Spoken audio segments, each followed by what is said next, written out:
Hey, this is Christopher Thorn. You're listening to Verbal Shenanigans. But our shenanigans are cheeky and fun. Yeah, I mean, his shenanigans are cruel and tragic. Which makes them not shenanigans at all, really. Evil shenanigans. I swear to God, I'll pistol whip the next guy that says shenanigans.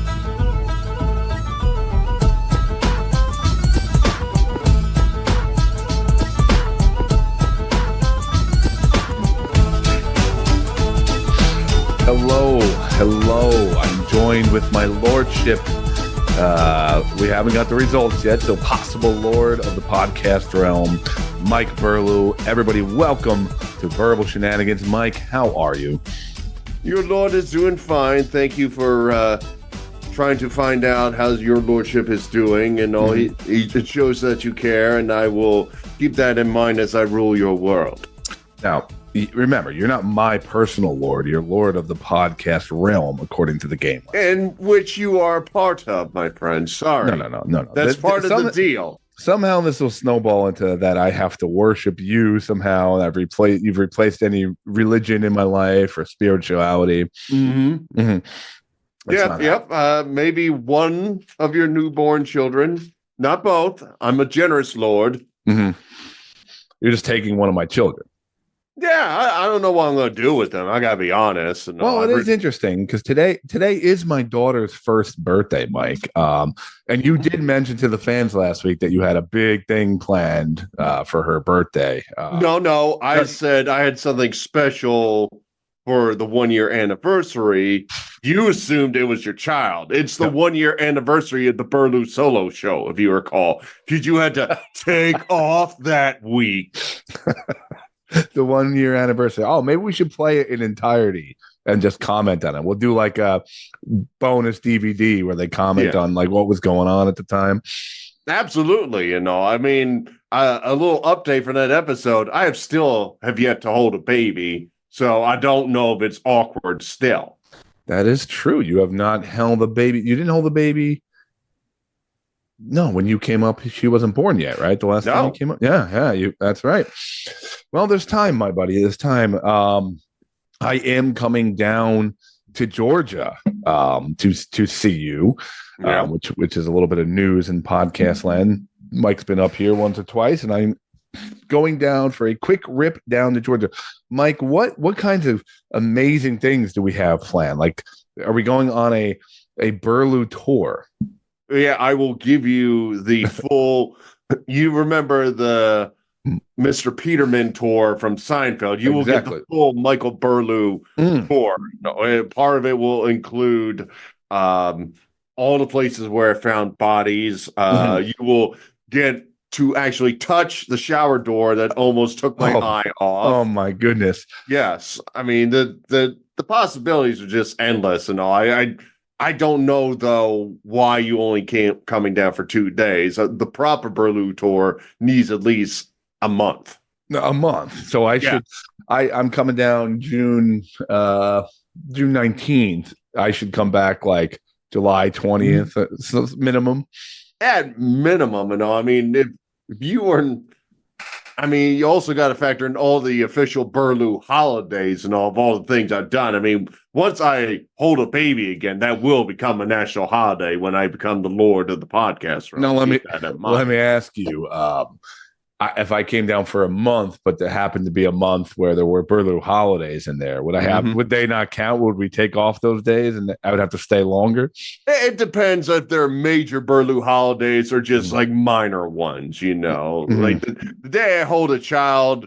I mean, that's like a mid one. It's one of those like you still call the post office to make sure if they're open or not, because I can't even tell myself. So you're saying maybe when I come down, I should bring my daughter, let you hold her, and then fly her back up.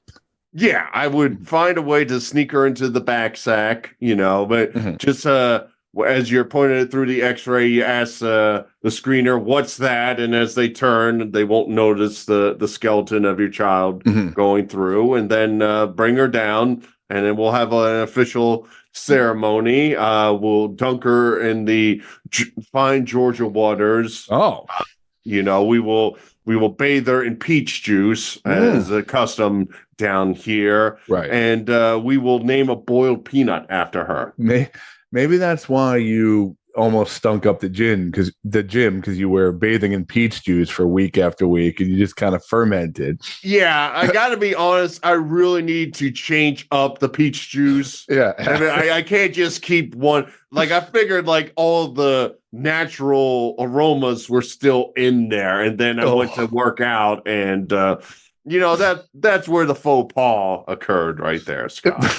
So you're just soaking yourself in fermented peach juice nightly, like a peach wine almost. Yeah, like what happens is like the day I moved down here, I grabbed a peach every single day and squeezed it and put it in my large tub in my attic and all. It was in the basement, but we almost lost it when my hot water heater went. So I didn't want to lose it. So it's staying up there cooking every night in the natural heat and humidity of the attic. Yes. We are back, baby. We're rolling right into 5:15 here. We held off about 4 minutes until we went down the Burlew spiral. But it's a tight spiral, and that's like a Patrick Mahomes kind of spiral, right? Gotcha. Yeah, no, I am very much looking forward to the Georgia trip. It's a quick rip, but we're going to see my Mets play the Braves. We're gonna go. Like on Burlew Day, on the Burlew tour. Do I have to like get up in the morning, like when you do dress, put some of your clothes on, like just kind of live as Burlew? I mean, I do, instead of setting my alarm, I do request all household guests sing a hymn to wake me up in the morning. A hymn? Yes. So like, oh. Yes, but like, more Burlew-related lyrics in said hymn. Oh, I've got a cramp in my back. Let me twirl my mother's bras. Hey, buddy. I got a tear in my eye. I mean, like, Burlew Day cannot come fast enough now. Yeah. Now I know that's coming. Yeah. But yeah, so one thing that came across the podcast desk, if you will, Burlew, I figured we discussed this on the air. Okay. Fabulous episode last week. Fabulous episode. Lord Buckethead out of retirement, which I did not know that Lord Buckethead was basically dormant for about 5 years, which is ironic because I contacted the guy like 5-6 years ago, which would make sense because I think in 2019 he was getting the coverage. Because when we set up the interview, he was also like, I was like, can you do it in costume? And he's like, I got to get the I would have to postpone the interview a week so I can get the uniform, which sounded like it was like in a storage closet somewhere. Yeah. But an interesting thing has developed out of this, Mike. Immediately after our interview, in fact, I think the day that we posted the interview, which was Sunday night of Memorial Day weekend, I noticed that our friend David listed the Lord Buckethead 1 of 1 costume on eBay in the UK. Okay.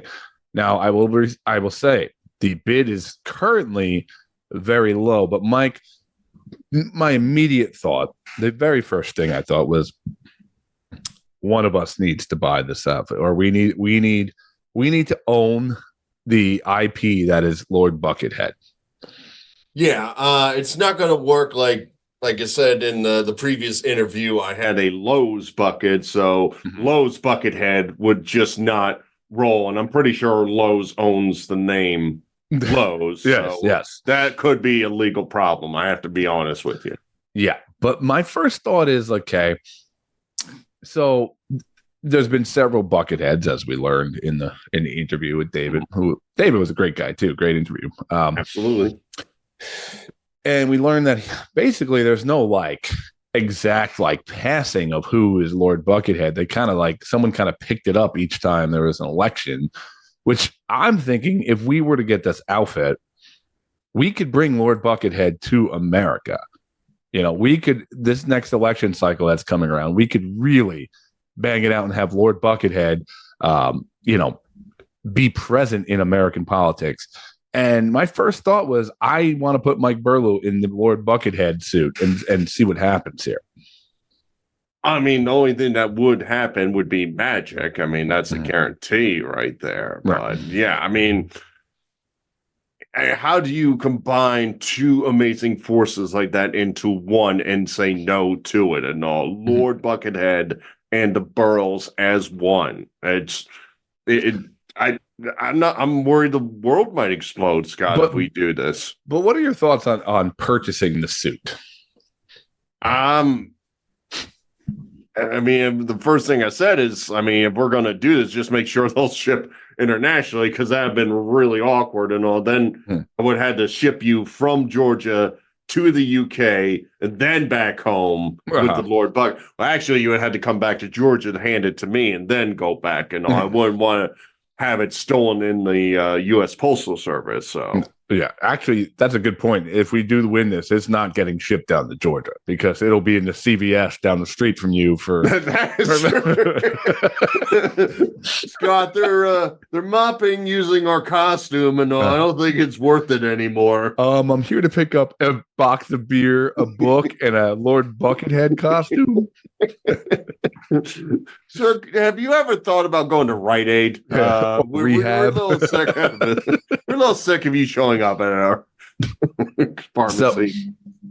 No, but seriously, there's a price in my head, which I'm not going to say, because by the time this comes out, it might be like the day before the auction. There's a price in my head that I think I'd be willing to have this piece of history, because one, there is history we can trace back with it. Okay, so it is a unique item. Two, it is so Verbal Shenanigans centric. We've had the man on. It's also something I feel like if we didn't have the man on, we would still find humor in purchasing the suit. Oh, absolutely. Three, I'm thinking for all podcasts from now on, it's sitting behind me or sitting behind you. We could spend Christmas in it. You get it one Christmas, I get it the next. The games we could play with this thing, we can make videos with the Lord Buckhead, risk getting sued. Who cares? I think it's an opportunity that up until a certain price point, I am very interested in. It just seems such like a natural bid, especially when we were shocked and you sent a message over as you were like, wait a minute, did we just do the last interview? And he's kind of like, I think you kind of did right there. So yeah, I mean, and then I'm looking at your bare wall. Like, I got my beautiful twerking Chewbacca behind me. That wall's bare naked and all, and that's just a crime that it's not with a bucket. It's funny. I've been trying to figure out how to situate my desk here where I podcast, where I could start setting up all the paraphernalia from over the years, the books and the beers and the things like that, and kind of make a whole little behind thing, but I haven't figured that part out yet. So Lord Buckethead would be a good start. Yeah, I mean, if you get Lord Buckethead, you just start smashing walls and figure out the rest later on. Like, you don't even ask for permission from your wife. I'm almost looking at the suit as an investment. Like, imagine down the line they're doing a documentary on this or something, or they find like, and we own the original suit. Like, there's up until a certain point, I don't mind wasting. We almost wasted money on trying to buy a tire for a NASCAR. Why wouldn't we buy? This is way more valuable and something that would last forever. Yeah, and to be fair, we were trying to buy a crappy driver tire. No, it wasn't even like, we got the Daytona 500 winner right here. No, we were going for lows of lows right there. We're talking about V-Perks sponsored kind of drivers right there. So, however, it's their fault, because we would have bought them a tire, which I still don't understand this logic. They were like, oh, you need to buy whatever 4 or a set. You would have had one tire paid for from 2 guys doing a podcast just for a little sticker on the car and the story. We were going to buy a tire. Yeah, and we wouldn't even see our emblem because it would be on the tire and they'd be kind of spinning really fast and all. It would have been hard for somebody to be like, what's that on the tire? But we tried. Although this is a good little retro fact here. We did have we once had our logo and sponsorship in a pretty damn cool place. The because this is a little flashback here. We had them on twice, the guys from World Chase Tag. Now, I'm not sure. I see it on ESPN. I'm always wondering if it's the same guys or someone kind of copied the business, because I don't know if it's called World Chase Tag on ESPN, but I have seen the sport like many times on there. But we, in the initial stages of that sport, did have an entire platform where people were doing flips on and things and off of with the Verbal Shenanigans logo, which sometimes I forget about, which is pretty damn cool. Yeah, unfortunately, nobody got injured and landed right by the emblem to give us like the extra views. You're thinking wrong. We want someone to get injured, so we get tons of coverage on it. That's why I said nobody got. That was the bad problem and all. Like, yeah, I would figure somebody's like, all right, I'm gonna do a double flip over these monkey bars to make sure I don't get tagged, and then they crack their skull. But everybody's like, oh no, this is terrible, and all the medical people surrounding them, but like 2 feet away, as they just keen in on, I hope this tagger survives. Everybody's like, oh, by the way, this moment is brought to you by Verbal Shenanigans. Yeah. And for the record, if that person dies, that wouldn't count against me, Scott, as I know you'll try to add to my body count. Sure. But like, it's going to be interesting to say we do go full force on this Buckethead purchase. How I'm going to sell this one to the wife who is currently unemployed and laid off. How I'm going to sell this purchase. I'm thinking like, okay, Shay could be it for Halloween. We don't have to buy a Halloween costume. No, hold on. Mm-hmm. She's unemployed right now. Mm-hmm. She needs to make a mark on an interview. Oh, yeah. Some employer sends a Zoom link and they hop in and they see Lord Buckethead staring back at them. There's zero chance. Like, she might get offered the VP of the company position. But even better, why just Zoom? She can go in-person interviews with that. They walk through the door, they're at a conference table, bam, Buckethead busts through the door. Like, you can act like you're one of her like imperial soldiers and just be like, listen, we have an interview at 8:30. Please note that Lord Buckethead needs the proper temperature. Mm-hmm. He asked for only green M&Ms in the waiting room while this is occurring. Yeah. My biggest fear is that we don't buy this thing, and 10 years from now, this thing's worth $100,000 in the UK because it was part of their, culture at the time. Like, I don't know, man. I don't know. Like, or maybe it's just a piece of junk that we blow a couple bucks on. I don't know. Yeah, and then we'll find out it was bought by like the Bumper Cast, and we'll just be like kicking ourselves as Natty uses it as like an extra puppet for his show. Yeah, or he would just be dressed in that around the house, knowing him. But Burlew, what do you got before we get to our awesome guest today? Well, Scott, you keep mocking me for my love. Never mock you. You mock me for my love of spring football, Scott. Oh, yes. And I want to tell you, I made the venture. I made the trip to Birmingham, Alabama. Okay. And I saw me some UFL action. Wow. Okay. So first off, how far is that from you? That's a little less than 2 hours to get to Birmingham. So you're traveling Alabama. 2 hours to go to minor league football. Okay. Yep. Now this will be my third spring league that I've seen a football game in. Whoa. When I was a child, I went to the original USFL, Go Philadelphia Stars. Go Stars, yeah. Yep. I went to the original XFL. I went to the opening game for the New York, New Jersey Hitmen. Unbelievable. And I remember the guy at work bought season tickets for the New York, New Jersey Hitmen. And we went to the opener. And I told her, dude, I can't wait. I want to come and see so many games. And he's like, whoa. I'm going to have so many people on that seat. Let's pump the brakes a little. And about a week 8, you available? Give me a couple bucks for that. Please. Yeah, exactly.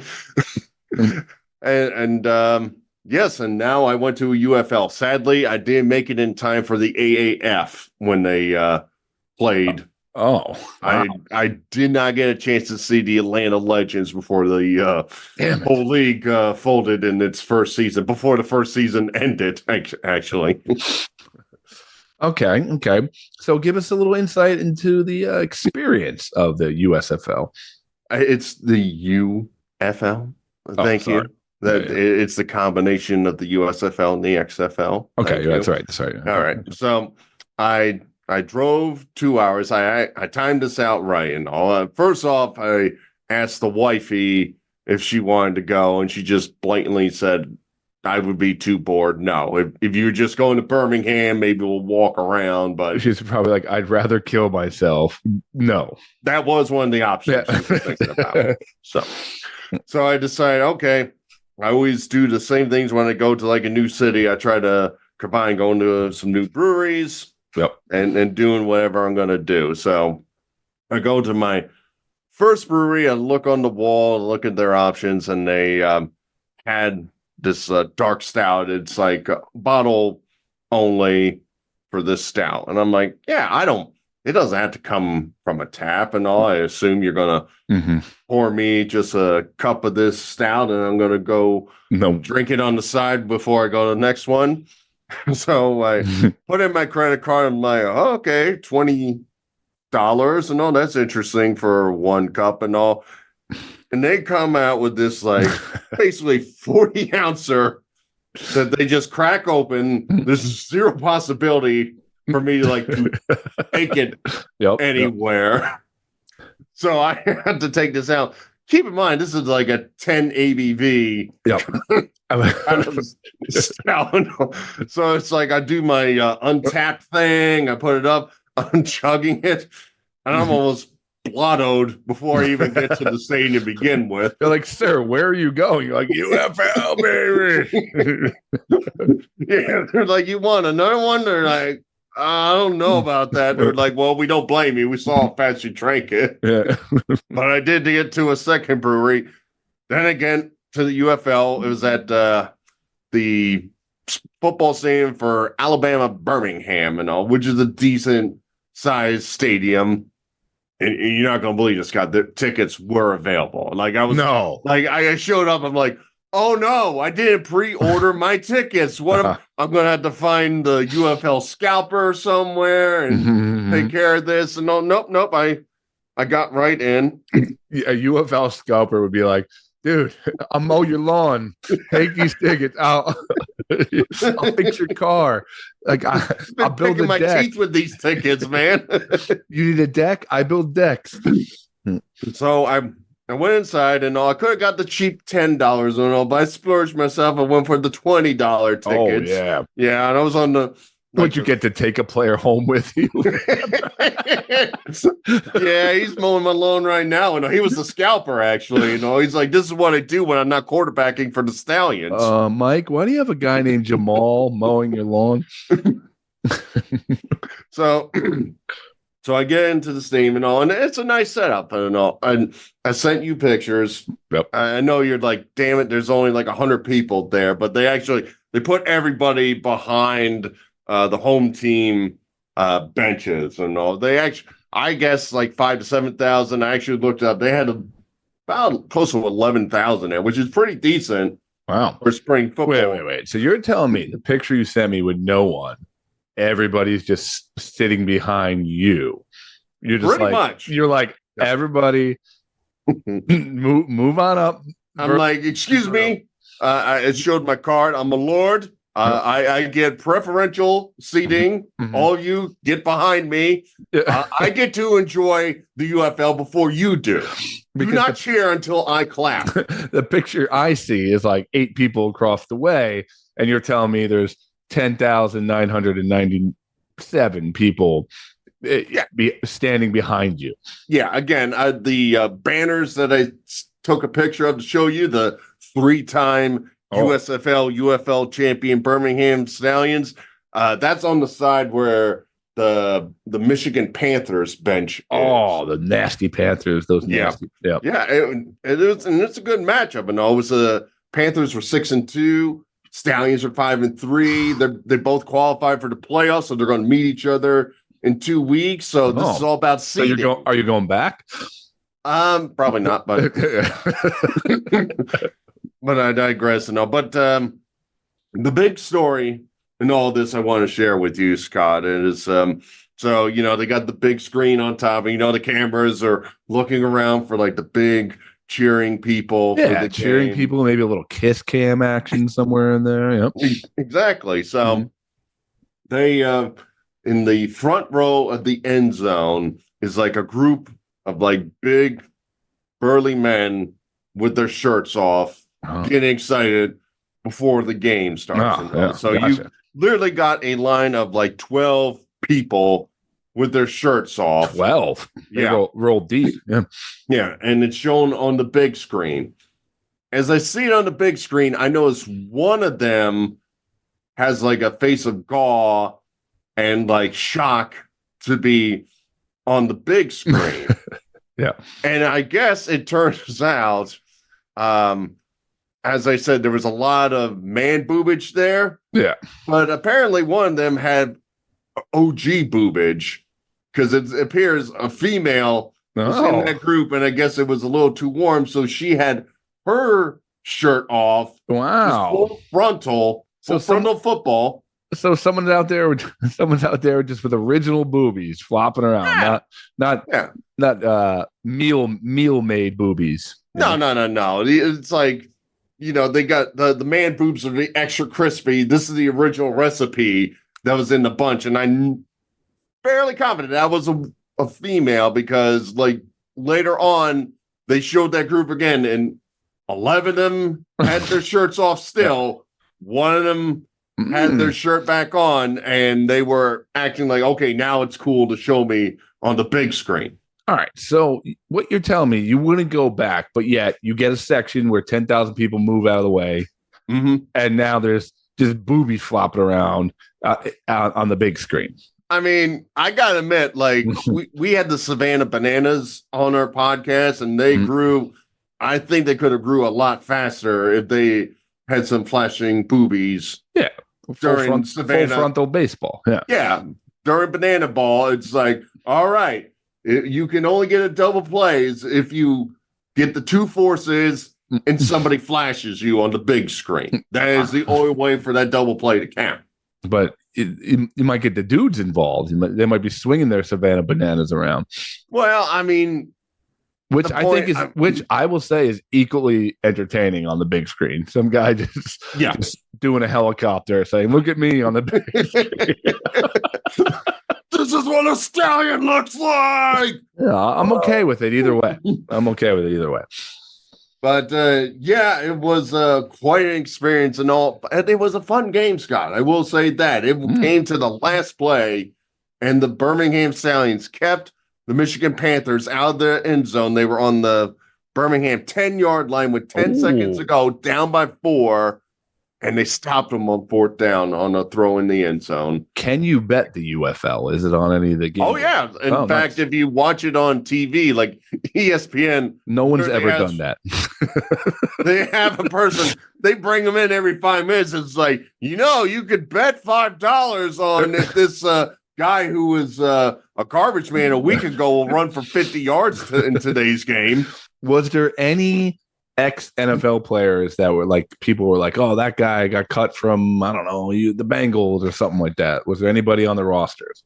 I mean, there were ones that like were signed and were like preseason and practice squatters, but no name that I could see. Like the quarterback for the Panthers, I know was on like the New England Patriots roster for a bit, like their 3rd string quarterback or something like that. But there's nothing like, oh my God, Colin Kaepernick is playing for the Michigan Panthers. Yeah.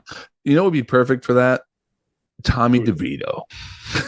He's not going to make the Giants squad probably this year. He's got a little like culty thing going on. Like one of these guys can go and be the face of like some weird league for a year and maybe get paid a lot of money to go there. Well, I remember when AAF started, they offered. I know Johnny Manziel was in the AAF for a little bit. He came over. He was cut from the CFL. That's how low he went. He went to the AAF, and he was a backup. And then he started, and he sucked there, and then the league folded in after week 6. But I do also know they tried to get Kaepernick, and then he was still in the I'm still the greatest. I need this amount of money. I need this amount this. Sure. Whatever. Did you see the story where apparently Caleb Williams did not want to go to the Chicago Bears? I did. He actually thought about signing a deal with the UFL just to be a free agent the next year. Yeah. I think if you're like a fringe quarterback, like, third string, and you have any kind of name, like, here's another good name, Joe Flacco. He's still throwing bombs, still adorable. He's going to look like a legend if he goes there. And he's like probably 40. Joe Flacco, all of a sudden eyes go to you. Maybe he gets a nice, like, I don't know, $2-3 million contract from them and brings some eyes to league. And, you're throwing against way more subpar competition. I do know the quarterback for the Stallions, when he threw the ball, kind of wibbly wobbly. Like literally like your neighbor tries to throw you a pass in backyard football kind of deals, kind of throws there. So Joe Flacco would go there and kill it probably. Oh, God, yeah. Anybody who's had like any decent amount of experience could probably destroy in that league. Sure. Oh, it sounds like a great time, Mike. Full Frontal, maybe 2 hours away might have been a little bit of a stretch for me. Please don't tell me that's what we're doing when we go to Georgia. I mean, if they make it to the UFL championship, Scott, it will be in Birmingham. I can't wait till I get a text like the day before, like, "Hey, man, I got to cancel." I'm like, why? I got to start getting ready for the big game on Saturday.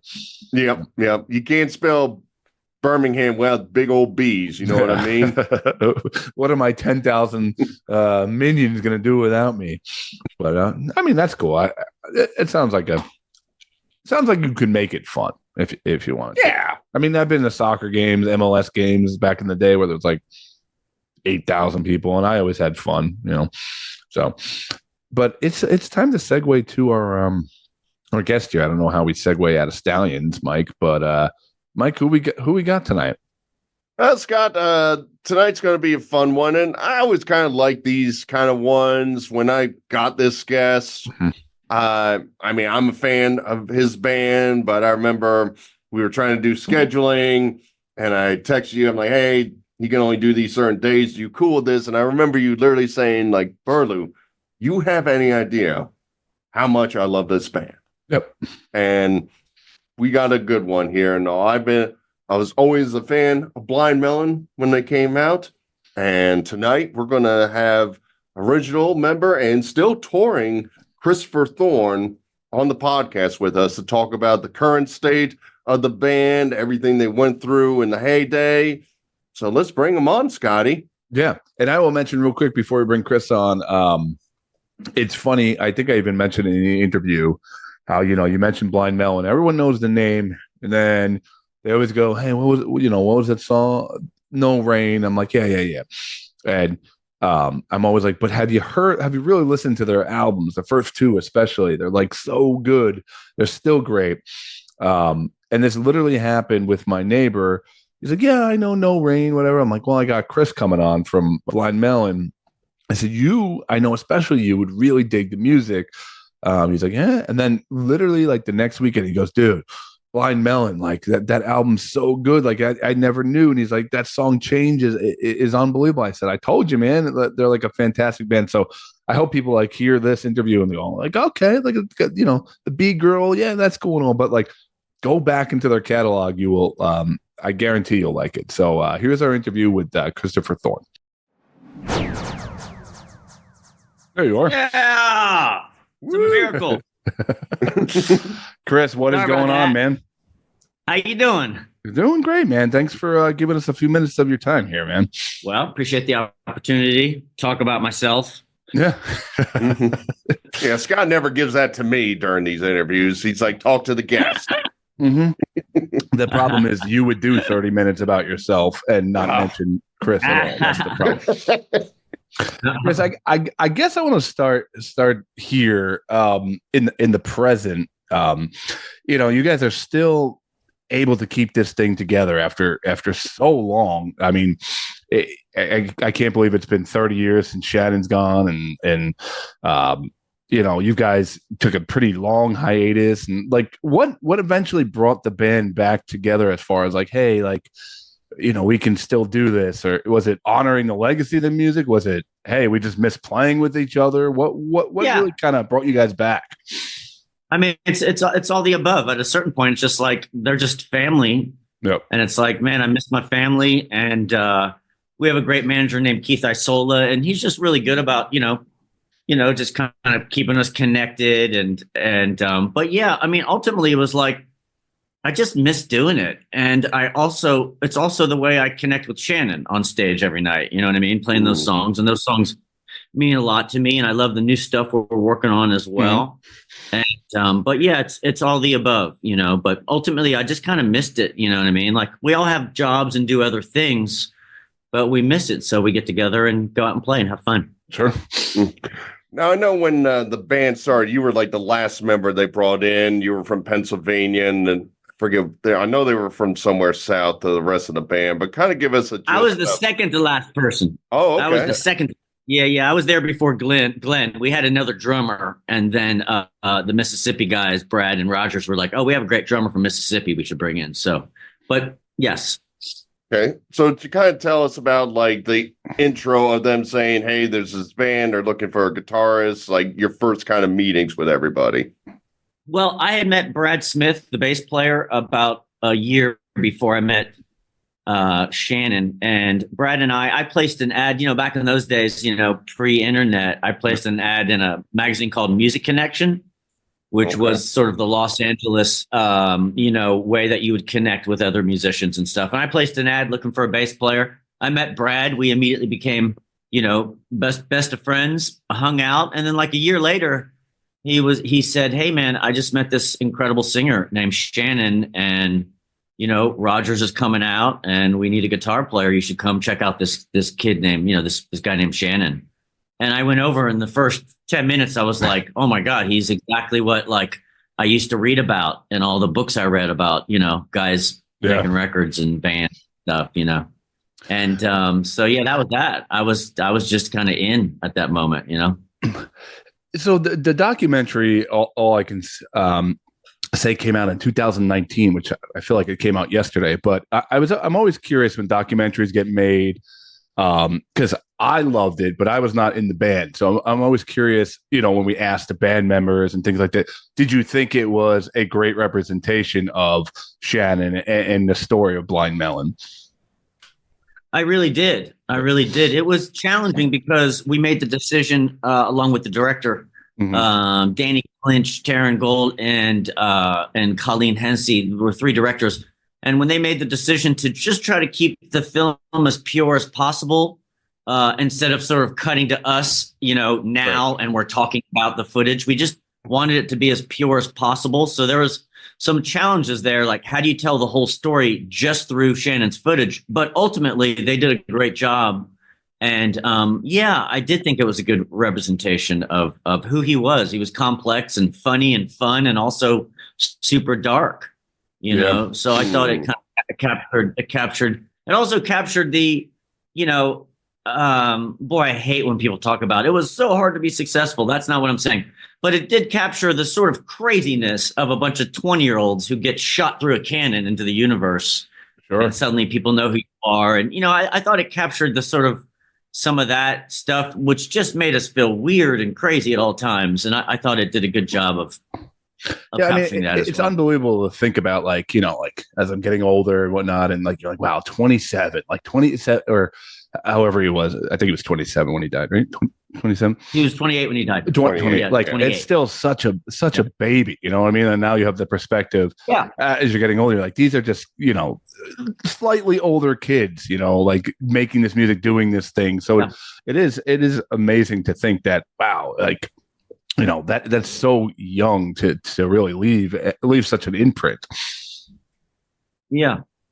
It was nuts. You know, it was truly nuts. And there's no like book you can read to sort of like help you get through it. It's just, you know, you're just thrown into the wild. And I mean, we were lucky we had success, but with that success just came this incredible workload. For one, we worked nonstop. And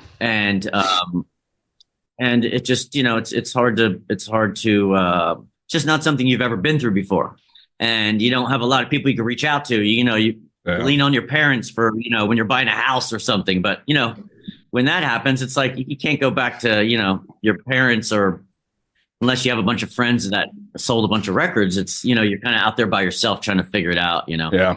And sometimes you make a lot of mistakes, you know. Now, when you guys started, you all decided to live in a house together. Kind of talk us through, like, how long moving in did you feel like, okay, we became a family, and also the other half of being a family where it's almost like now we're living in a house and now you're starting to annoy me a little bit, even though I love you.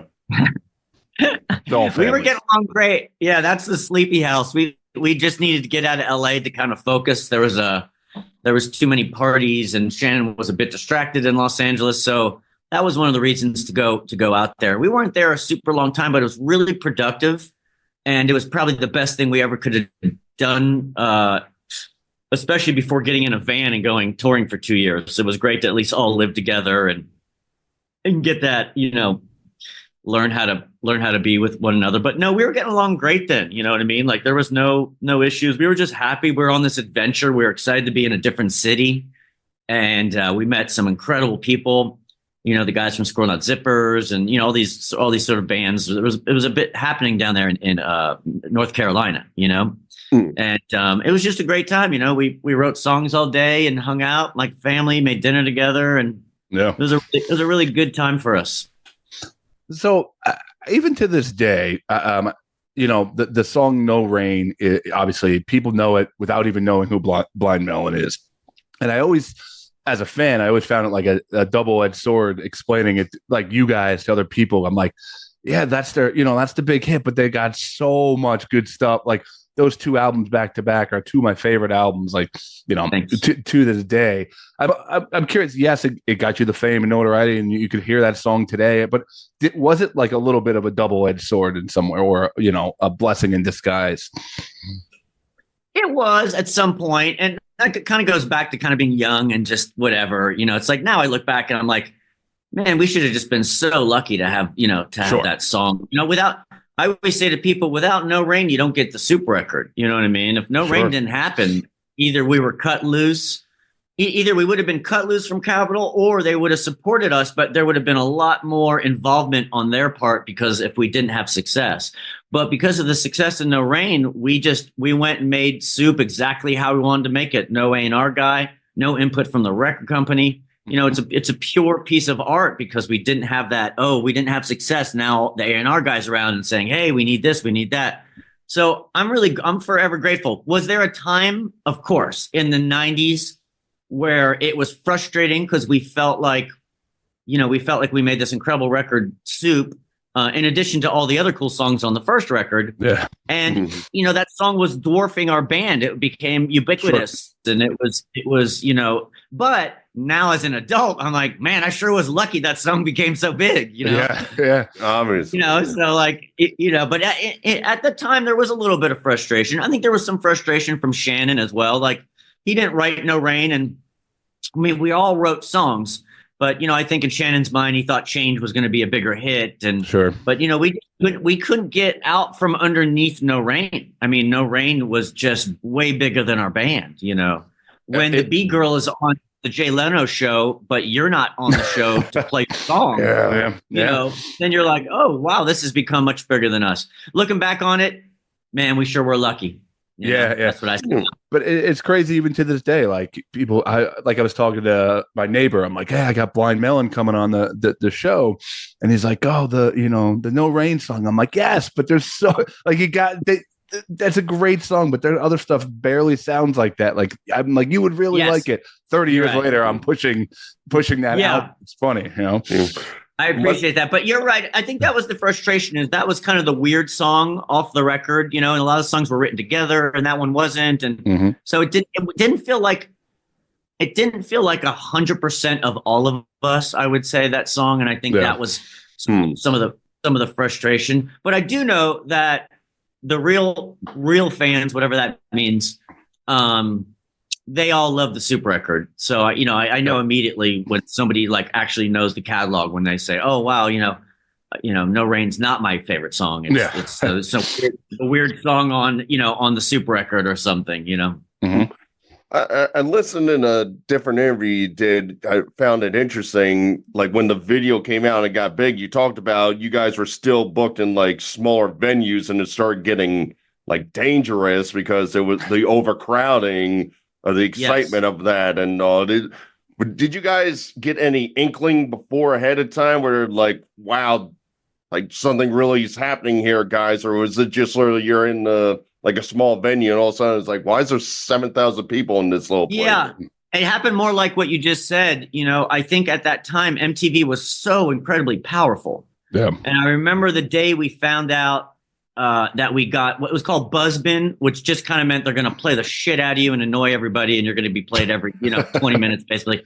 But I remember our drummer Glenn saying, every band who's been in Buzzbin goes gold, and I was like, oh, okay, wow, that's cool. Oh, wow, great. But what happened was it felt in my head, it felt like overnight. It was like the video got released, it went into Buzzbin.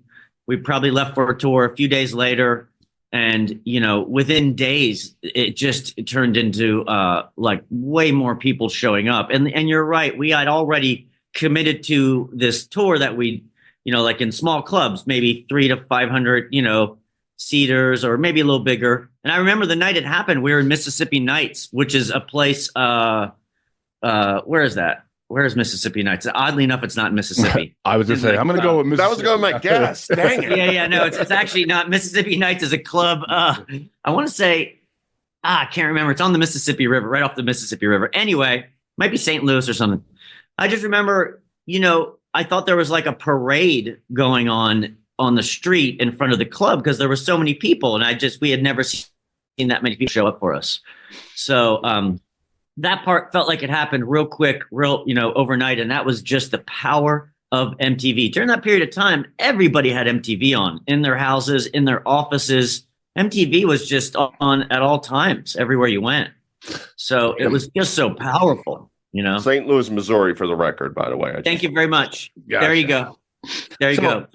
It's been pretty cool over the years. We've had a bunch of bands from the 90s on here, and several of them have played Woodstock. And it's really interesting to hear people's different experiences on on the event. And like earlier today, getting ready for the interview, I'm like, I'm going to put on a little bit of the Blind Melon set, and I kind of forgot that you guys did the whole intro to No Rain and kind of a similar, and like the scene of Shannon in the dress and his hair, like some people had this amazing experience. Some people said it was chaos. Others loved it. I'm curious. You got to give us a little insight into, Christopher Thorn's experience of Woodstock '95 here. I mean, it was terrifying, and also one of the best experiences ever. Once again, it just was like surreal, and like, we flew in on a helicopter. I'd never been on a helicopter before, but there were so many people there, you couldn't get the band to the stage through the crowd. So we were being flown in with a helicopter. So that, the day started with a helicopter ride. So that was just bizarre. And then, for us, we followed Joe Cocker, which was just unfair. And so, he opens the show with, You Feeling All Right, the guy who was there, in the 60s. And, but I remember being, a bit terrified. It's weird. Like sometimes the difference between playing to like the difference between playing to like whatever 20,000 people and 40, 50, like there's not a giant, like, I don't know, it just looks like a shit ton of people, you know? But then when you're playing on a helicopter and whatever the number is that was there, whether it's 300 or 500, it just looked like more than I'd ever seen ever.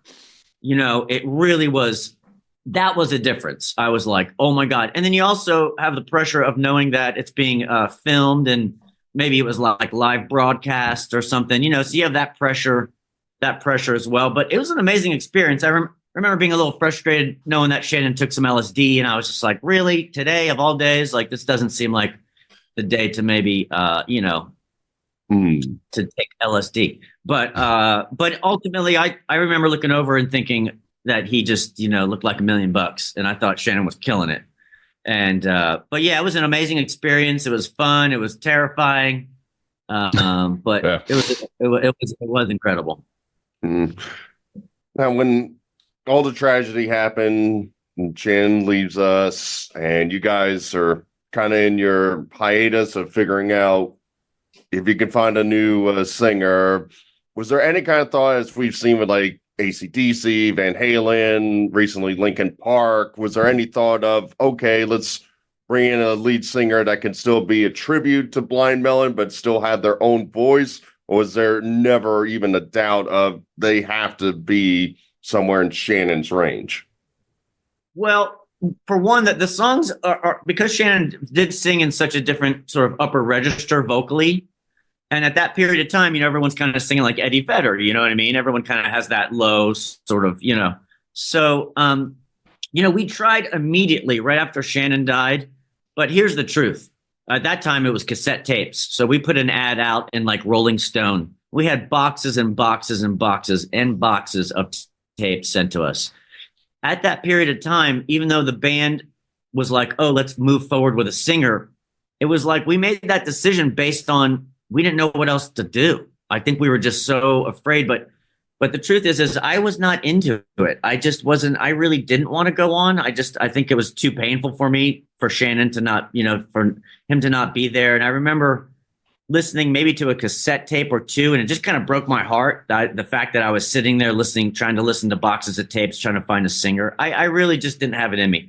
Rogers found some people, and I think we auditioned a couple people at that time. I was just kind of going along with it, and then we never really found someone that could fit the bill because honestly, it's really hard, you know. And here's the other thing, like Shannon, you had to kind of go through some shit that Shannon went through, I think, to deliver those songs. You know what I mean? Like we had a couple guys. I remember some guys that were, I'm like, yeah, man, like he's hitting all the notes, but like, I just don't believe him. I don't feel it. He doesn't. The soul ain't there. You know. Yeah, man. It's just, and it's hard. It's a hard gig, you know. But 15 years later, when we found Travis, he delivered the songs with the same, you know, pain and vulnerability that Shannon had. I would say, and Travis was really the first time I'd ever heard somebody sing those songs where I thought, oh, we can go out and play these songs for people, you know. And I also like the way Travis was writing. You know, he showed us some of his new songs. So that, yeah, but that was like about 15 years after Shannon passed away when we found Travis. Yeah. So there's a good long period of time. I assumed I'd never play those songs again. At some point, I thought, oh, I'll never get to play those songs again. It broke my heart. I always wanted it, but I just sort of assumed it wasn't going to happen. And I just kind of dug into being a record producer. And I mean, I was working in the music business, but I just, you know, I didn't have my band, you know. Yeah.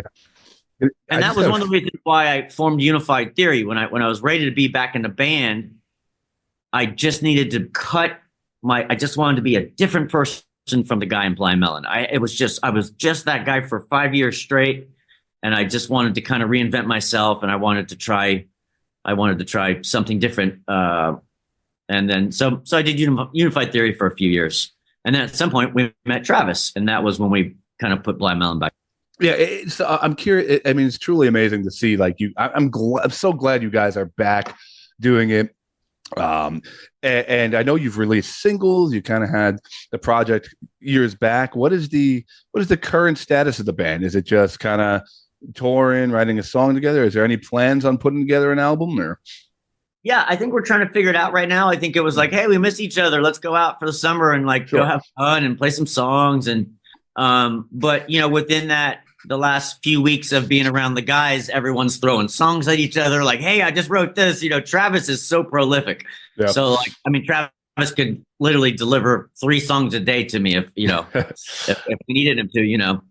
He sent me something last night, and I was like, this is fantastic. We got to cut this. This is amazing. So, and Rogers and Travis were working on some material backstage, last week at one of the shows. So I think we're trying to figure it out, but I think we like really miss each other. We like each other's company. And I think we'll wind up, making some more recordings and getting out there. And right now we just want to kind of get out there and play some shows and have some fun, Yeah, I kind of like the approach of not forcing it too, kind of just letting it come to you when you feel it's ready. We don't have a record company. We don't have any pressure. It's really just whatever we want to do at this point. You know what I mean? It's really that. So sometimes I ask people that I know are fans of, the band for like a listener question. So I asked my friend Joe Fernandez, who's, as long as I've known him, big Blind Melon fan, said, anything you want to ask Chris? He said, why is the song Soup not on the album Soup? Oh boy. he must know that's a sore spot for me. No, I'm not sore anymore. But you know what? The truth is, our band was a democracy. We all wrote songs. Mm-hmm. And that's one of my songs that I had written, and along with Shannon. And I'll tell Joe he should ask that question to everybody else in my band because I was outvoted. All right, send the Zoom link. Let's get them all on. Let's go. Exactly right. That's a question. Yes, exactly right. You can tell I'm still sore. No, I we laugh about it now, but at the time, I mean, it was frustrating for me. I just thought. I remember even Andy Wallace, who was the producer, loved the song. But at that point, the band was making all our own decisions. Mm-hmm. And I think we had written 27 songs for that record or so. There was a lot of material.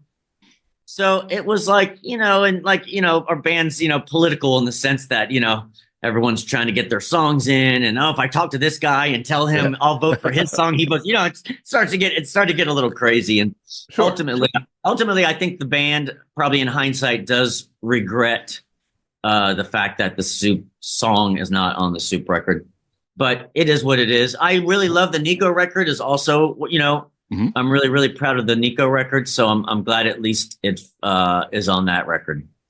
How challenging was it to try to go out and make it any kind of music like immediately after Shannon died? Like, was the label giving you any kind of pressure? Like, hey, get something out, or was that a personal? Yeah, I would say the accountants. Yeah, I would say the accountants. Our accountants were like, hey, man, there's like a shit ton of money waiting for you if you just find a singer. Like, you're the guarantee because we had sold a bunch of records, so mm-hmm. the guarantee it would have been our our 3rd or 4th record, right? If you count Nico, that's 3. So you're up to 4 records. There was a shit ton of money waiting for us there, but we just didn't care about money. We were never really driven that way anyway. And mm-hmm. I wasn't willing to do it just for like a money grab to get the advance on the next record. And I just didn't have it in me, man. I was fucking heartbroken. That's just the truth. You know mm-hmm. what I mean? I just was heartbroken. I needed to like not think about Blind Melon. I worked really hard to not think about Blind Melon when Blind Melon ended. Yeah. So, that kind of leads me to an interesting question. Like, as we've talked to a bunch of different people who've been in like big bands and they've gone off and done other bands. You've been in Afghan Whig, Sonny Boy Thorn, AWOL Nation. Is there ever like a dread of when somebody's like, hey, I want to talk to you, and it's like, I'm going to get like 80 Blind Melon questions, but you might not be asking me about my other projects? Well, I get it. You know what I mean? I get it. If I'm hanging out with, Jimmy Page, I'm going to ask him about some Led Zeppelin. Like, I understand. Oh, I should have done that. I didn't think about that. But here's what I will say. When I went out with Unified Theory in 1998, we got a record deal with Universal, made a record, and we were going out and doing, press tours and stuff like that. I would give people like a couple questions on Blind Melon, and then I would just, try to respectively respectively move it along, and sometimes I'd have to draw the line in the sand and go, man, I told you only get a couple questions with that. So now we're done. You know what I mean? So for the most part, I think people are, nice and they don't want to piss you off. But some people try to push and would ask, kind of too many questions. But I get it too. I also understand, Sure. I totally get it. Now that I've been doing this for so long, now I'm talking about every band I've been in. So now it's like a normal thing, Yeah. But I tell you what I learned from Shannon had to learn it right away. At the very beginning of our career, we had this thing hanging over our head that was Shannon sang with Axl Rose. Shannon sang with Axl Rose. So we're a baby band going out and trying to promote our first record. And, the first 10 questions are, what's Axl like? You know what I mean? What does Axl do? What does he, everything was an Axl question. So I think on that first record cycle, when we were trying to promote our record, we all had to get good, Shannon in particular, at just saying, no, we're done with the Axl questions. Yes, I sang on, a bunch of songs on that record. That was that. Now we're going to move on to the band I'm in now. So yeah, you have to figure out how to kind of navigate and get what you want out of interviews. That's something like I think you learn when we do a bunch of them. Yeah, when you it's amazing. Like I said, it's amazing you guys are back, and it's. I find that with the era of music we're in now, with as far as like lots of festivals and things, like so many bands are able to come back. I'm curious if you now see with streaming and kids diving into old footage, and are you seeing like kids of your fans showing up at these Blind Melon shows and finding all this new audience? Because I find it fascinating. All these old bands are just alive and well again and reinvigorated, and kids like them.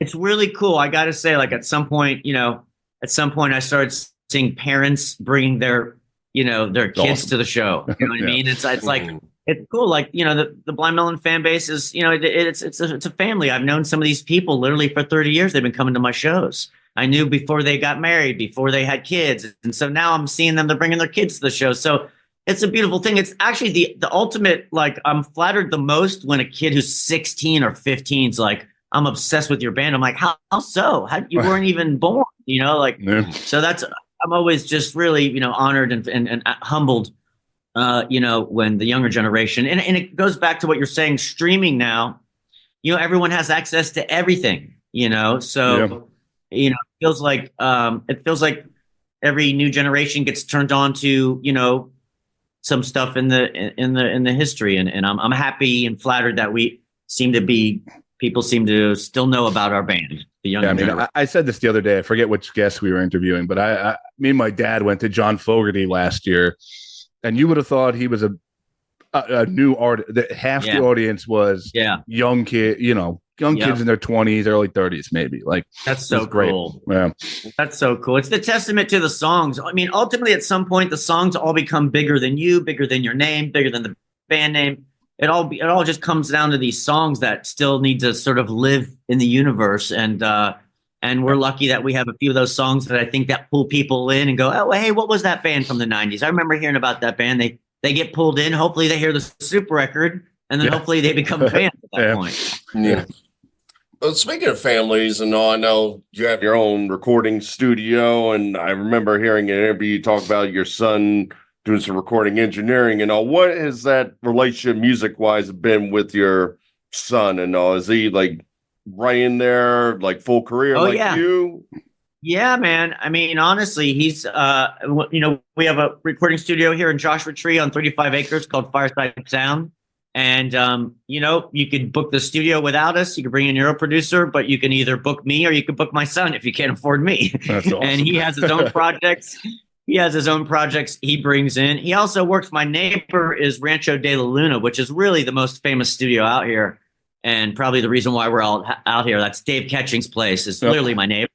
So my son also works for Dave over there making records. And then recently my son has become a guitar tech. So it's fun. I get to tour with him. That is awesome. It's the best thing. It's the best thing ever. But he makes his own records in here. He's a great engineer, producer. And I mean, as a dad, it's like, it's just the ultimate, what more could you ask for? Yeah. Yeah. I think at some point, a dad and a son could sort of drift apart, when a kid gets to be a certain age. But I found just the opposite with my son, just because we're talking about records, or, hey, did you hear the new, whatever record today? Did you hear the new Bon Iver record? Did you hear the blah, blah, blah? Hey, check out this artist. I just saw this artist on TikTok. What do you think of this artist? Maybe we should bring him in and develop this artist. So it's just very cool. It's been amazing to have him involved. And my wife as well. My wife is the one who designed the studio and the architect, and it's really kind of visually her vision. And so it's a family business. That's great, man. I was going to say, I was going to comment. I was going to say, one, Chris, I want thank you for giving us time. This is, like I said, I've been a fan since I was probably 15, 14, whatever it was when you guys came out. And I was also going to comment, you might win the award for best background for an interview. I mean, that's pretty tight. I have a crappy window behind me. I got to step my game up here. It's actually just a green screen. It's actually a green screen. That's not really what you're looking at. It's pretty fantastic. I paid a lot of money for that green screen. Went to George Lucas for that one. And yeah, exactly. That would be funny if it was a green screen. So, Chris, if people want to check not only what Blind Melon's doing, what you're up to, the studio, where's the best place for them to go see what Christopher Thorn's up to? Yeah, good question. So obviously go to the Blind Melon site, Blind Melon Band, on all Instagrams and all the social medias. And I have Christopher Thorn is my Instagram, and then Fireside Sound is the name, also the Instagram, and firesidesound.com is the website. And we just finished a couple more buildings on the property. So we have a whole compound here. We just built a cantina. Oh, nice. And I have accommodations. On the property as well. And people can reach out to us there. And, if they want to come and book some studio time, like I said, you could bring a producer, or, you could book my son, or you could book me to come around. Yeah. Final come question. out to the desert. It'll change your life. Final question from me. There has to be a story of like the saddest bee costume at a concert where you almost had to tell a 55-year-old man, okay, pull up your drawers, rethink your life here for a minute. Put the gut away, man. Put the gut away. Well, I have a similar story. When we toured with Lenny, which was just so fun. He was just, first of all, we were all such a huge fan of Lenny Kravitz. And, we did this tour, and, it was kind of at the height of like all the crazy was going on for us, And I remember, bands do little pranks to one another, like the last day of the show, Mm-hmm. So one night, Lenny had this amazing guitar tech. I want to say his name was Alex. And he was like, kind of like a smaller guy, my size, but also kind of like as much this way, as much that way, And so the last night they dressed him up in the bee costume and, put him out on stage as we were playing, and Shannon grabbed him, bear hugged him, laid him on his back, and pretended like he's having sex with him. So that's one of my funny bee girl memories of a guitar tech on his back with his legs up in a bee costume, and Shannon just thrusting him, and just going, oh, okay, yeah, this. One of just those screaming, no rain. I didn't see that in the Woodstock footage I watched today. Damn it! Yeah. So that's funny. That's always flattering too, though, when you see people showing up, looking like that. But I have seen some. Yes, I've seen some people who I wish I could unsee in that costume. Yeah, Chris, thank you so much for your time, man. Good luck with the tour, and we'll be staying tuned for what you got coming up. That sounds great. Well, come out and say hi when. Where you guys living? I'm in New Jersey, and Mike's in Georgia. I'm in Georgia. Okay. All right, great. Well, we're playing Ocean's Calling up there by New Jersey, Ocean City, Maryland, up there. Ocean's Calling is coming up here. That August or September? August? So, maybe I'll try to make it out there. August or September, yeah. Playing a festival there. But anyway, anytime we're around, holler at me. We'll hang out, have some beers and shit. Mike, Chris Thorn. Super dupe interview, as the kids say. If we can't get the Lord Buckethead outfit, do you think we could find the original bee outfit? That's a good question. I wonder. I hope like the family owns it and not some dude that, like you were talking about, comes to the concert. He's like, dude, it's the original Bee outfit. And it's all stretched out. And I swear. And they're like, security, get this man away from me. But yeah, I'm so glad like bands like that, you know, you go through a phase with a band when like the lead singer or the main person of the band, you know, passes away. You're like, oh, you can't be replaced.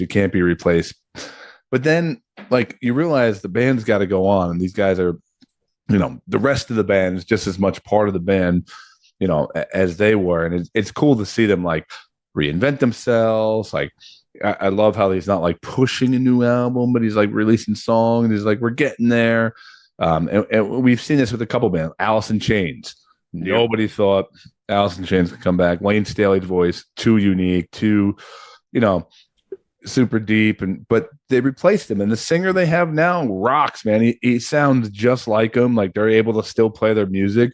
People are still able to go out and have a good time and be like, I want to hear Alice in Chains music. You know, it's not my fault the singer's gone. I still want to dig them and support them, and I think it's pretty cool. Like, like even Nirvana, like you see them like doing little benefits now with different singers, like occasionally on award shows and stuff. I think it's pretty cool. It's cool to see the original rest of the band go.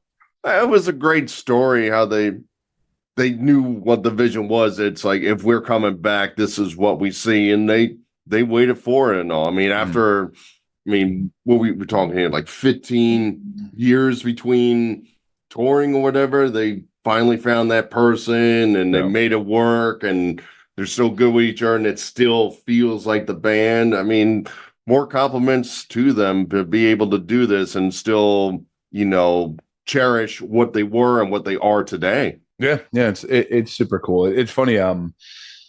The Foo Fighters just released their drummer, Josh Freese, who took over for Taylor after he died. And it seems to be kind of like an amicable thing. He was kind of like a session drummer. He's an amazing drummer. He's tours with people, but maybe they're looking for the right fit. But there is a lot of rumors that I keep seeing that a possible former guest of this show could become the Foo Fighters drummer. Is it me? You're not a guest. I was on episode 24, technically. Oh, are we going to celebrate that too? Episode that is one of the holidays that we have to celebrate. And first guest 500, got it. Yeah. No, there are rumors that Stephen Perkins from Jane's Addiction could be possibly in the running for one of the drummers for the Foo Fighters, which would be super cool. I want them to grab like one of them 8-year-olds they bring up on stage that does good and all, just like, you know what, full-time gig.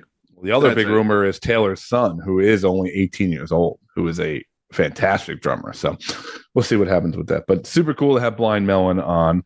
Mike, we haven't quite dive bombed the podcast yet. We went on a little spiral at the beginning, but we got it back and actually talked seriously.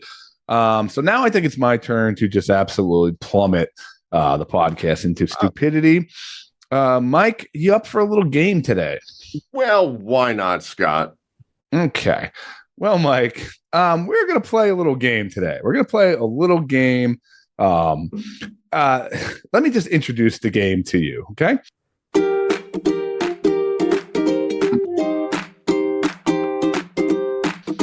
Hello, everyone. Welcome to another Verbal Shenanigans game show. It's everybody's favorite.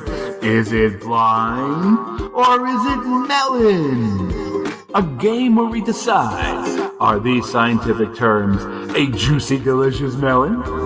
Or are they a degenerative eye disease? Here on, is it blind or is it melon? That's right, Mike. Today we're going to be playing a game of, I don't know if you heard that correctly, is it blind or is it melon? That's right, Mike. Today I will be giving you a scientific term of either a melon or a degenerative eye disease, okay? You must decide, is it blind or is it melon? Now, Mike, I'm going to give you 10 of these. In order to get this to be, neither blind nor a big melon head, Mike, you have to get 6. You have to get over 50%, which would be 6 correct to not be blind or a melon. Ooh, I'm kind of liking this. Yeah, I mean, I'd like to. I know this past weekend, Ross Chastain won the big Coca-Cola 600 down in Charlotte, and you know how he celebrates, Scott? How'd he celebrate? His family is watermelon farmers. He comes from 8 generations of watermelon farming. So every time he wins a race, somebody gives him a big watermelon. He gets the top to his car, and he just chucks it onto the track. That is awesome. Let's just hear one more time real quick. There was a commercial break. Hello, everyone. Welcome to another Verbal Shenanigans game show. It's everybody's favorite. Is it blind or is it melon? A game where we decide, are these scientific terms a juicy, delicious melon? Or are they a degenerative eye disease? Here on Is It Blind or Is It Melon? Okay, Mike. So, for a correct answer, you might hear this sound. Ooh. Mike, if you get the answer wrong, you might hear this sound. Okay. So, Mike, we are going to give you, again, the scientific name of either a melon or a degenerative eye disease. Which one do you think it might be, Mike? Are you ready for the challenge? Let's do it, man. All right. Mike, the first one is Citrullus ionutus. Citrullus ionutus. Mike, is that a degenerative eye disease or a melon? Yeah, it's got a piece of both in it too, man. It's the citrus of the fruit and the ionus of the eye. I am going to go with blindness. Mike, I'm sorry, that is the scientific name for a watermelon, Mike. We just talked about it. That is a melon, Mike. 0 for 1. I am sorry. Let's get to the next one here. All right, Mike. Next one we have a cucumis mellow. Cucumis mellow, Mike. Is that blind or is it melon? I am going to go with blindness, Scott. Mike, I am sorry. This is a species that includes cantaloupes, honeydews, and other sweet melons, Mike. I am sorry. You are 0 for 2. You are digging yourself a hole that you could plant the big old melon right in, Mike. Whoa! All right, Mike. Are you ready to right the ship here? I hope so. All right, Mike. Next, we have Mamordica tarantia. Mamordica tarantia. Is it blind or is it melon? I'm going to just stick with blindness until one comes up. I'm going to say it's blindness. Mike, oh my God. Mike, also known as bitter melon, used in cooking and medicine, the Mamordica tarantia happens to be a melon, Mike. You're looking like a big melon-headed idiot right now. How are you feeling? 0-3 right now. Yeah. I got to pull one out tonight, Scott. I know I only got one left I can take tonight. So yeah, that's it. All right, Mike. As you know, everybody's favorite game, Is It Blind or Melon, is sponsored by Radio X. Radio X, where Verbal Shenanigans can be heard in Australia on Thursday nights. They love this game down there, Mike. Oh yeah, they got the home edition down there. Yeah. Yeah. I believe it's equivalent to Jeopardy or Wheel of Fortune down there, where it's every day at 5:30, 6 o'clock. Yeah, it's a little different where in Australia they blindfold the person and they either feed them a juicy melon or a blind eyeball, and they have to figure out what they're chewing on. All right, Mike. Is it blind or is it melon? Keratoconus, Mike. Yeah, that's got to be blindness. Yes, you're on the board. Keratoconus is a disorder where the cornea thins and bulges outward into a cone shape. You do not want keratoconus, Mike, but you are on the board because you did want that answer. And once again, let me mention the name of the show. Is it blind or is it melon? I kind of want to meet a person with cone eyes. I got to be honest. There's so many questions. Mike, I don't think their eyes hang out of their heads like literal cones. No, it's the cones in their pupils. No. I'm pretty sure now. I'm on a streak of 1 in a row, so I'm pretty sure I know what I'm talking about here. All right, Mike.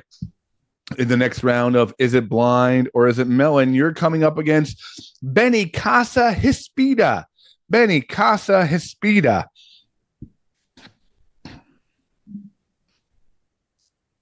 He's thinking hard. This is always the part of the game. Let me let him think. Okay, again, Mike, I'll let you think. Ben in Casa Hispida.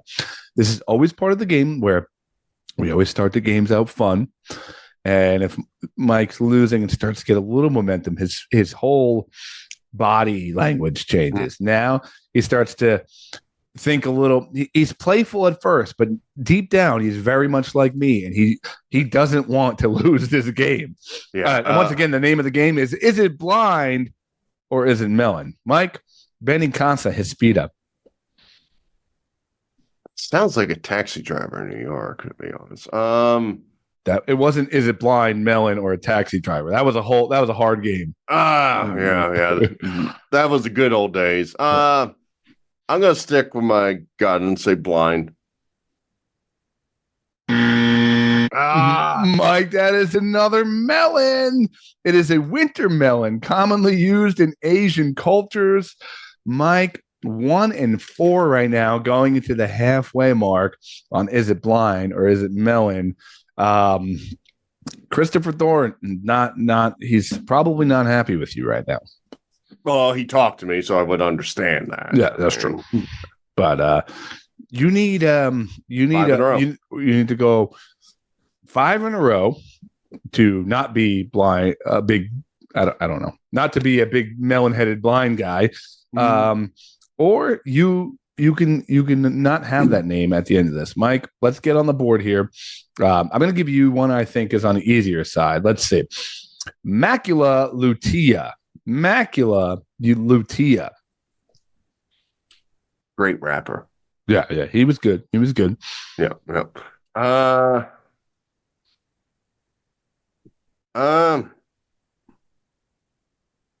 Melon. Oh no, my macula, like macular degeneration. An oval-shaped pigmented area near the center of the retina, Mike. I'm sorry, Mike, you're not getting out of this game unscathed, but we're going to see how bad you plummet the rest of this. Yeah, I'm like that dude that falls out on the first question and who wants to be a millionaire tonight.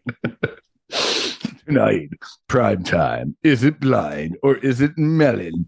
All right, Mike, you can only go 500 now. Let's go with the Laginaria siceraria. The Laginaria siceraria.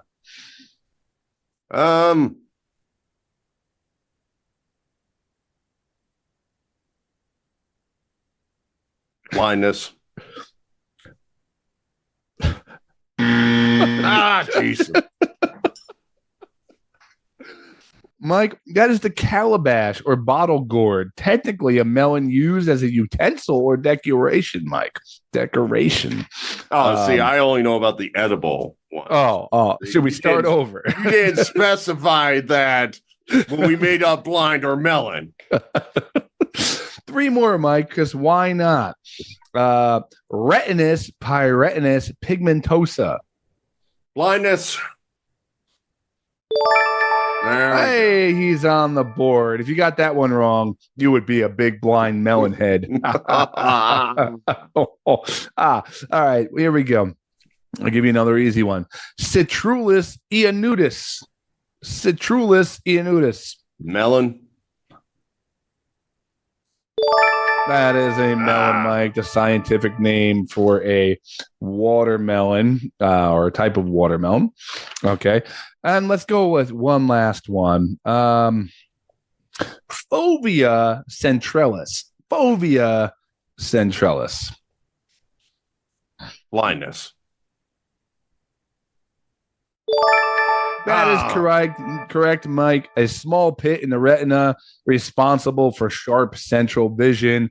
Mike, I am sorry tonight. You are not the winner of Is It Blind or Is It Melon? But, maybe down the line we could play this game at least another 10 to 23 times. Well, I'm a second half blind meloner, so that was the biggest problem. I get rusty. I don't know. Hello, everyone. Welcome to another Verbal Shenanigans game show. It's everybody's favorite. Is sorry, it Mike. Or is it melon? A game where we decide, are these scientific terms a juicy, delicious melon?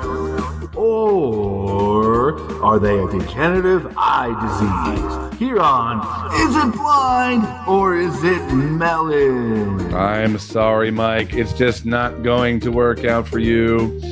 And I don't know. I'm not going to lie. It finally feels good to see you take an L on the podcast.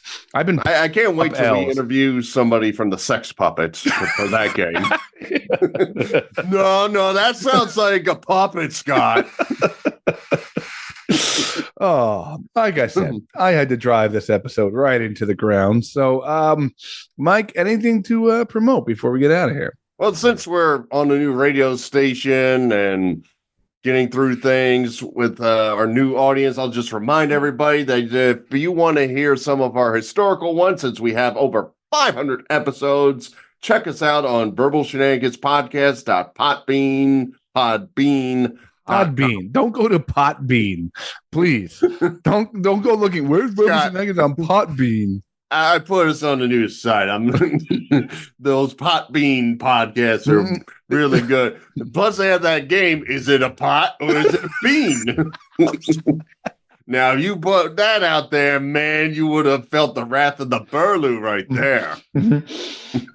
But check us out on Verbal Shenanigans Podcast.podbean.com. Check us out on Instagram, Verbal Shenanigans on there. VS Comedy on X, Verbal Shenanigans on Blue Sky. We're on there. Yeah. Check us all out. No, if you like what you're hearing, check out some of our historical stuff. We've had a lot of great guests, a lot of funny bits, a lot of good things that go on, and a lot of stupidity, much like tonight. Yes. And I'm not going to promote anything. I am just going to, on a more serious note, I'm going to say happy birthday to my baby girl. 1 year old today. It's not my birthday, but thanks for calling me that. I always said, kind of jokingly, but kind of serious, like if this podcast does nothing, at least there's this audio diary of daddy for the last 12 years at this point, or 11 or whatever it is.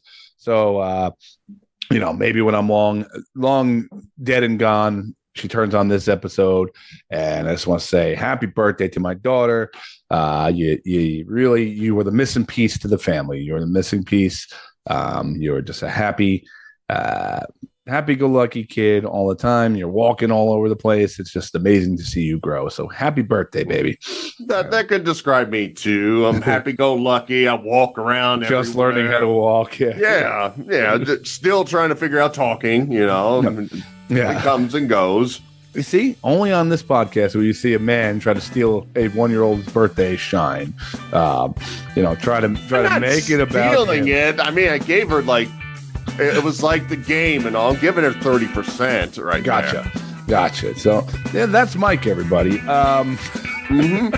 Again, if you have a baby, let me hold them. Okay, you see me on the streets, throw me your kid, so I can break that streak.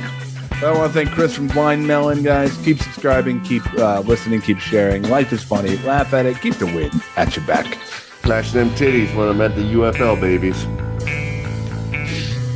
Grab our titties.